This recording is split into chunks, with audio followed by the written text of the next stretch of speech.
Tantor Audio, a division of Recorded Books, presents Dálvi, 6 Years in the Arctic Tundra, by Laura Galloway.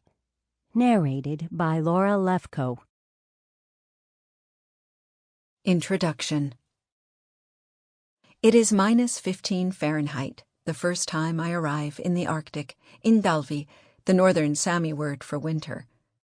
A giant LCD screen at Sweden's Kiruna airport displays the temperature. As I step off the plane, it is not the snow or the cold or the bleakness that gives me pause. It is the utter silence, muffling even the idling jet engine of the plane. My cheeks bloom red from the brittle cold as I wait for a taxi next to a sign indicating a parking spot for sled dogs.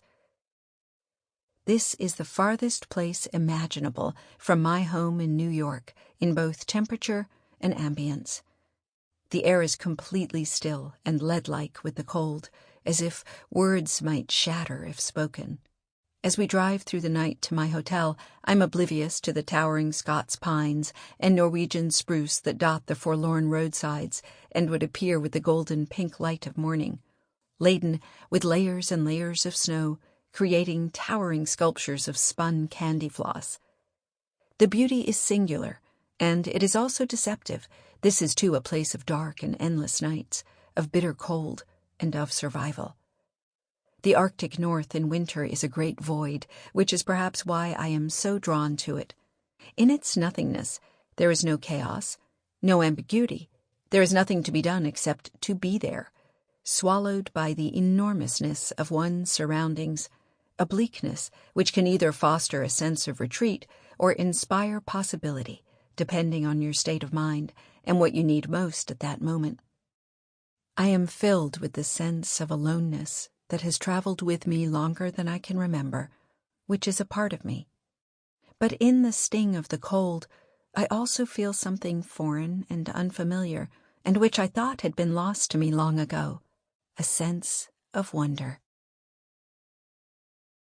Chapter 1. Unraveled. Freezing cold and tired, I am holding on to a long green tarp, alongside a handful of others, guiding reindeer into an enormous holding enclosure in a remote part of the Norwegian Arctic. A giant buttery moon lies flat against the hard blue twilight sky, so low you feel as if you could easily touch it. It illuminates everything, from the jumpy reindeer, moving en masse, a blinding flurry of hooves and poop and antlers, to my warm breath, hitting the rimy cold night sky in plumes like a smoker with a phantom cigarette. As I look up at the moon, toes numb in my muddy boots from having stood for what feels like hours waiting for the herders to bring the reindeer in from the tundra, I am struck by the absolute insanity and marvel of life, and of the improbable twists and turns in our stories that we could never begin to imagine. 1 year ago, a Saturday night would not have involved standing on the frozen expanse of the Finnmark Plateau with a family of Sámi herders, watching steaming blood being scooped out of a reindeer carcass as it's field-dressed by a grunting Sámi man named Odhetta with a giant knife. 1 year ago, I would have been walking through Union Square in New York, on my way to a progressively boozy dinner with friends, spending hours talking about their work and my media job, and did you read such and such in The New Yorker, and what show was on at MoMA, or what was happening in the increasingly worrying political landscape. And of course, there would have been talk of relationship problems, and there were always problems, or money problems, and how busy everyone was. And then the evening would have slowly unraveled, everyone growing louder and more maudlin, until it was over, faded into a history of Saturdays just like every other one that came before it, followed by a sharp hangover the next day, a raft of emails and stress and worries about everything back in full view in an endless cycle. Those days were now far behind me, a distant memory of the person I was, tucked away like the dozens of utterly useless high-heeled shoes that sat with all my other earthly possessions in a storage area some 2,000 miles away in Manhattan, collecting dust and losing relevance. In my old life, Tomorrow, I would be heading to City Bakery for an iced coffee with crippling anxiety about the Monday to come and how I would hang on one more day in a life that was becoming unmanageable to an extent of which no one around me was really aware, unless you happened to be the lucky recipient of a spectacular late-night Laura Galloway Ambien and red wine phone call. I was breaking open and falling apart, and to reveal this weakness and vulnerability to anyone might have caused me to die of shame. But the universe seemed to have plans for me, ones that would take me outside of everything I knew and everything that I thought made me me, to a place where I now think nothing of not showering for 3 days straight, and Saturday involves helping chop wood for a fence post, or cutting reeds to dry and braid into shoes for the brittle winter to come, or smoking reindeer meat in a tent called a lavu while drinking bitter black coffee, the smoke clinging to my hair and clothing and settling into my pores. This is a place where you have to be with yourself because there are no distractions, only work and nature and time. It all started with a test. I was at a conference where I received a DNA test in my gift bag. When I got home, I took the test, sent it off, and forgot about it, until the result arrived, and I was completely bewildered to read its findings. That I shared some portion of extremely ancient DNA with the Sámi people and the Basques, the former being the indigenous Arctic inhabitants of the north of Norway, Sweden, Finland, and the Kola Peninsula of Russia. It also indicated that I was nearly 100% Northern European, and showed a picture of what I thought looked oddly like a left-leaning penis, Norway and Sweden, on a map. My other 2% was something equally far-flung, Yakutian or Siberian, I can no longer remember which. I didn't understand that either, and wondered if I had a particularly adventurous great-great-great-grandmother somewhere, an idea I relished. This test carried more weight for me than it might for most. The past wasn't allowed in the house where I grew up, and I had been raised understanding that I belonged to someone else. I did not have a mother, in the blood and bones sense. So much of my recent family history beyond my parents and grandparents was unknown to me, especially on my mother's side, and because she died when I was small, I had longed for explanations, or meaning, or any sense of connection for almost as long as I could remember. At the time, I knew nothing about the nascent science behind these tests. I was perplexed by the result, but also riveted on many levels. I loved Scandinavia, and had only recently heard about the Sámi people, an entire indigenous group with its own language and culture that existed in 4 countries that were, in part, defined by their homogeneity. I Googled the Sámi and was amazed to see pictures of people who looked quite like me, the blonde people at least, with the same slightly Asian-shaped eyes that had always caused me to wonder what surprises lay in my distant origins. I excitedly emailed friends in Sweden and told them about my discovery. "This explains why you were so mesmerized by the reindeer at Skansen," said my friend Henrik, referring to a park in Stockholm where I'd once spent hours watching a herd. "You must go north." For my next vacation, I planned my first visit to the Swedish Arctic, to a small village called Jokkmokk, where a Sámi winter market has been held every February for hundreds of years. In older times, it was a way for people to gather to trade goods and have their children baptized and meet new partners, a respite from the harsh life on the tundra. Now it is also a tourist attraction, with giant Russian women in beaver coats selling wooden spoons and steel wool pads alongside traditional artisans and their Sámi handcrafts. There are concerts and lectures at the local Sámi museum, Ate, and reindeer races. The village buzzes with activity. I am curious about the people, and I instantly love the stark landscapes and the bitter cold, to which I am no stranger, having grown up in Indiana. It is winter that has defined my life. My mother died on the 20th of January, 1975, at 7 a.m. I remember the event, even at 3 years and 4 months old, in fine detail in my mind's eye. the softness of the sheets with clouds printed on them, the orange waffle blanket covering us on the king-sized bed, and my mother not waking up as I prodded her to give me a treat from a steel canister that sat by the bed while I snuggled beside her in the crook of her arm.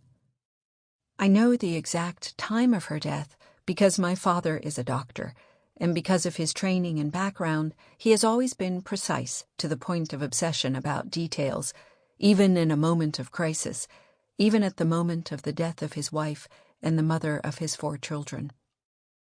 Daddy checked my mom's pulse, a sharp intake of breath, and I was scooped up and swiftly carried to my room. I had not met with the idea of death before in any shape or form, and I did not understand what was happening. I only registered on an emotional level that something terrible had taken place when my siblings were called home. Book bags hit the slate floor of the entryway with screams and tears shortly thereafter. My big sister Anna, who was 14 at the time and already maternal in her leanings, entered my room and grabbed me, hugging me with all of her might, flush with the fever of hot tears, hyperventilating, her brown hair sticking to her face as she shuddered with sobs. My brothers screamed and slammed doors. It was chaos. Grammy, Mom's mother, arrived, and there were more tears at the sudden and unexpected death of her only child. Somewhere in another room, my ears pricked up at mention of my name. I heard Grammy discussing arrangements with Daddy as if I could not comprehend that I was being spoken about.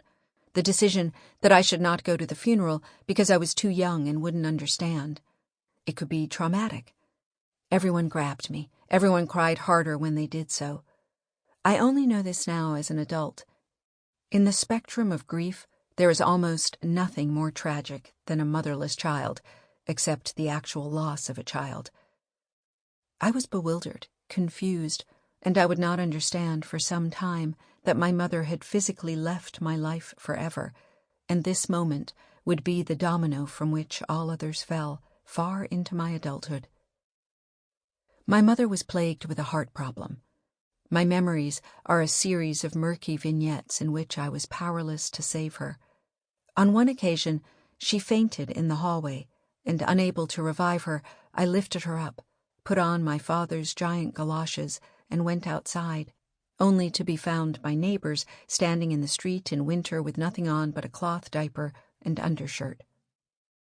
I remember another time we fell off a bike, me in a seat on the back, while going down the steep driveway, leaving us both scraped and bloody and the peach ice cream that came after the fall. She lost her car keys once at my brother's football game. I don't know why I remember that, other than she was very confused. I had a gold cheerleading outfit and pom-poms that she had made from scratch. Once, I think, I remember her fainting in the bathroom. I could not help. My mother was a beautiful, creative artist who designed the modern house in which we lived. Although she was not an architect, she collected mid-century furniture, Eames chairs, and Aero Saarinen dining sets, and all manner of bric-a-brac before it was in vogue. She played the piano. She knew about fashion. She dressed us to the nines. She loved children and crafts, and helped start the local version of a Steiner school. She befriended artists in the gay community, not caring what clucking neighbors may have thought in conservative 1970s Indiana. Yet the only things I can remember firsthand are her suffering and then her exit. It is a constant thought of mine, this. I am filled with deep envy over daughters with mothers. I wish I could tell women who complain about their mothers. I would give anything, almost, to know mine in life as an adult. To speak to her one time, to know the sound of her voice, how she moved, the color of her hair, if our hands look the same. "Did you know you're a bastard?" my best friend and next-door neighbor Richie Beam asked innocently one day as we hung off my swing set in the backyard. I was 4 years old then, and we were wearing matching red cowboy boots that my dad had got us during a business trip to Texas. I kicked up the dirt. "What's a bastard?" I asked him. "You have no mommy." But I didn't really think she was gone. I still believed she was just somewhere else. around, but somewhere I couldn't see. My father told me only much later that I would often climb into the car, whispering into the air conditioning vents, "Mom, are you down there?" I asked the teachers and volunteering mothers at my preschool relentlessly if they'd seen her. I regularly checked behind my toy blocks, in closets and in the woods, but she was not there. My father spent a year doing his best to manage a demanding medical career and raise 4 kids alone during an era in which men were not expected to do so. I often accompanied him to work at Wishart Memorial Hospital, where he was doing clinical trials on the first synthetic insulin.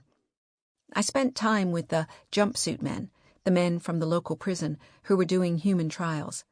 They wore orange correctional jumpsuits. They brought me things from the vending machines and told me about their kids. I watched them play pool and watch TV. The nurses and secretaries, most from a combination of genuine compassion and pity for the widowed father and his daughter with the unfortunate bowl cut, gave me candy and pencils and murmured to each other in earshot about how tragic it was that I'd lost my mother. I didn't understand the context, but the feeling of being singled out, of being pitied, of being talked about, covered me like a gray film that would not wash off. I am different. The memories were too painful at our house, and so Dad quickly sold it and moved us into an apartment. I shared a room with Anna, and my brothers had their own room. My dad was heroic in trying to manage us all. My life was a patchwork of babysitters and kind women that took me in before school, after school. We visited Grammy and Pop Pop, Mom's parents, often. They had moved to Indianapolis from the East Coast shortly after I was born, and Grammy took charge of helping us. I found comfort with them. Grammy took me shopping for clothes, made sure my hair was brushed, cooked hearty meals, rubbed my back at night as I fell asleep, and sang me the Easter bonnet song, even when it was December. I watched Lawrence Welk and Don Ho with Pop Pop. I even liked the aroma of Grammy's menthol cigarettes, which she chain-smoked out of nervous energy. The smell calmed me. And then one day, a year after my mother had died, my father made an announcement to the 4 of us kids. He was dating. Her name was Joan, and she just got her master's in social work. It was very important to my father that I meet her. For some reason I can't understand, I was invited to her house for a sleepover. We visited the Indianapolis Museum of Art. She was also a docent there, and she bought me a butterfly kite. At her house, in an apartment building called The Knoll, we had milkshakes called Alba 77s and watched Spartacus on TV. She had white carpet and a blue point Siamese cat named Mousie. Joan was tall and thin, with white blonde hair cut like the ice skater Dorothy Hamill. She had a very large smile. I was tentative towards her, but she swallowed me whole. I went with it. 1 month later, I was in the car with my dad. I was 5 years old. He told me that he was going to marry Joan. "I will always love you, kiddo," he told me. I wasn't sure what it all meant, but we were all moving in together. They were married in June in Indianapolis. Grammy offered to throw her a shower, but no one came. Pop Pop wrote Dad a long letter, which I only saw for the first time when I was an adult and going through papers. After the wedding, Grammy and Pop Pop were moving back to the East Coast to give my father a fresh start with his new wife and family. They wished him the best. Joan had 2 daughters, Jane and Linda. They were beautiful. Linda lived in New York and was a journalist. Jane had just graduated from high school and was a student at Indiana University. They did not call Joan Mom or Mother, but Joan. I met Linda for the first time at the wedding. She was tall and thin and gorgeous. She came with her husband, Chuck. He wore plaid shirts and said the word fuck a lot. His brazenness both shocked and delighted me. I felt as if he was the only person that saw me. He was a foreign correspondent. I was the flower girl and very nervous. Chuck winked at me as I looked back at him during the ceremony, as if to reassure me. Grammy looked miserable. During the photos with the family, Joan put her bouquet over my face. When the car came to pick up the newlyweds, I asked Joan if I could ride with them in the old-timey car. "No, this is our wedding," she said. Things unraveled for us shortly after Joan arrived. She told my father that she was overstimulated, having 2 boys in the house. Without explanation, Mark was sent to live in the basement of a minister's house until he was of age to enlist in the military. Anna left tearfully for college. I was alone with my brother Will. Sometimes I told stories in the car about my mom.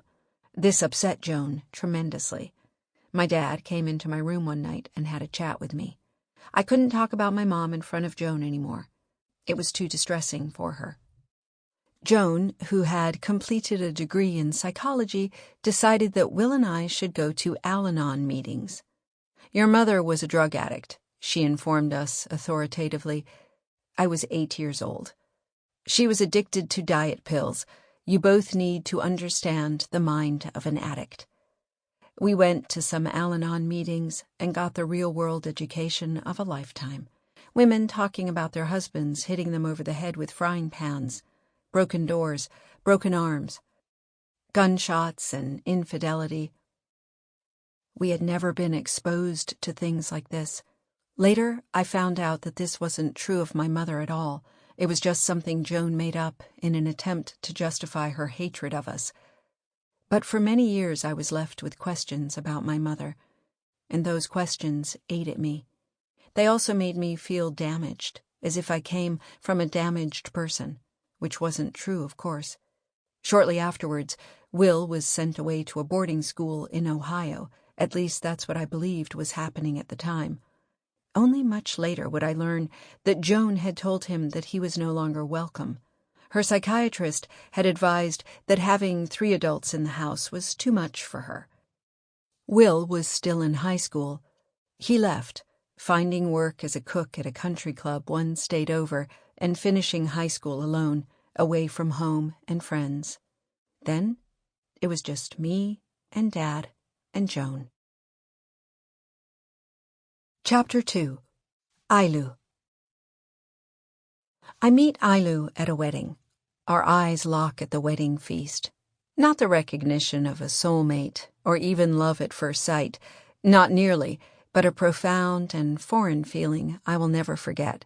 This person is about to play a major role in my life. I can feel the piercing stare of his blue eyes from across the crowded wedding hall, past tables and tables of guests in a sea of colorful gaktis, the traditional Sámi dress, oceans of blue and red and ribbons and silver. Kautokeino is not a town that one comes by easily.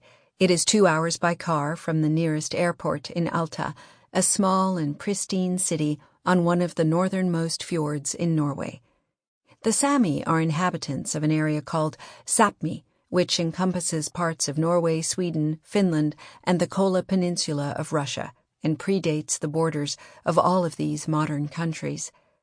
I'd spent most of my time on the Swedish side of Sápmi. Norway was not in my mind to visit until I gave a speech at a private gathering in London about my DNA test and growing interest in Sámi culture. An impossibly tall and striking Norwegian man in the audience, Per, introduced himself at the reception and told me he had spent time in the north of Norway with reindeer herders. I did not know much about the Sámi and their interrelationship with majority cultures at the time, but understood already that this was unusual. Many Norwegians might go their entire lives without visiting the north, the Sámi culture remaining a mystery. Per, I would learn, was a military veteran and journalist who had ingratiated himself with the working herders enough to travel with them while they were on the vidda, the Norwegian word for plateau. We met for coffee, visited a Lucian Freud exhibition at the National Portrait Gallery, and became fast and easy friends. Per felt like a third brother. He immediately introduced me to his good friend Mikko, a former reindeer herder who lived in Karasjok, a village 2 hours from Kautokeino in the pine forests, surrounded by major reindeer migratory areas. Mikko was a compact man with a shock of blonde hair and brilliant blue eyes, who talked, smoked, and drank a blue streak and wore pointy Cuban heels.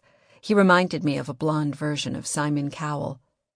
On our first meeting in the summer, arranged by pair, Mikko spirited me around Karasjok, taking me to the old people's home where he was a nurse, and introducing me to the local newspaper editor, Stein, who held court in the Karasjok bureau of Sagat, the regional Sámi newspaper written in Norwegian. The office was a small red clapboard building with a white picket fence in the center of town next to the petrol station and the local pub, Bivdu. The door was open as long as Stein was there, and the cozy building almost invited visitors. It was fashioned much like a house, with a sitting room and kitchen, and locals and travelers from afar streamed through with stories to report, to make complaints, or for conversation with Stein, who, when not on deadline, was always ready with a cup of coffee, or, at the right hour, some good Spanish red wine. Coming from a family of journalists, and having started my career in the halcyon days of the Los Angeles Times, I was enthralled by Stein. He was the quintessential editor of a vintage not often seen in present-day news organizations, which operate impersonally via emails and social media. Stein was fueled by the stories of others, and could listen to people endlessly. Born in the Sea Sámi village of Lakselv, an hour away on the coast, he was singular in his understanding of the region and the world beyond, able to discuss almost any topic: international affairs, local Sámi politics, the Norwegian Sámi Parliament. The Samadiji is conveniently located nearby. Conspiracy theories, his days in the Norwegian Navy, or the time he lived rough in the pine forests for 2 months. He also seemed to know the complete biography and history of every reindeer-herding family in Finnmark. People wanted to tell Stein things. The first time I met Stein on my own, in winter, we made a plan to cross the border to Finland for dinner 30 minutes away at a well-worn restaurant and watering hole named Hansa Bar. I walked over to the newspaper office from my hotel and found Stein in deep conversation with a heavily tattooed and pierced teen. I would learn later that he was one of the local Sámi kids caught in the crossfire of Anders Breivik, the Norwegian far-right terrorist who killed 69 kids at a summer camp on the island of Utoya in 2011. The shooting in America at Sandy Hook Elementary School, where 26 people, mostly kids, were killed, had taken place that day. Our evening unfolded into an hours-long discussion about gun control. Many foreigners might never fully grasp what a profound impact Utoya had on the hearts and psyches of Norwegians, who lived in a country in which police did not carry guns, and a single death might be front-page news for days and reported nationally. And this massacre had hit the north directly. Several kids from local villages had been at the camp. Stein was a person with whom people felt safe, felt heard. He could also drink like he had a wooden leg, and had a dry and astute sense of humor. You couldn't help but be drawn to him. Sometimes his stories seemed so outrageous that I'd Google them myself later, just to discover they were true. This was Stein. On a summer visit, we joined Mikko at the local hotel bar, where he spontaneously decided that I needed to come with him to a wedding in Kautokeino, his hometown, the next day. Stein agreed heartily. "You will never see anything like it in your life," and encouraged me to go along. And so we drove through pine forests, cutting through the lush greenery and into the open landscape and curving roads, dotted with large and rippling lakes, past occasional villages consisting of a few houses, with road signs in Sámi with names I found impossible to pronounce, like Shushoyauri and Lapalupal. Mikko was giving a lift to 2 other Sámi men who were also going to the wedding. They sat in the back seat. They spoke no English, and I spoke no Norwegian or Sámi, and so there was silence until a folksy and irrepressibly jingly Norwegian dance band song by Ole Ivars called Karasjok and Kautokeino came on the radio.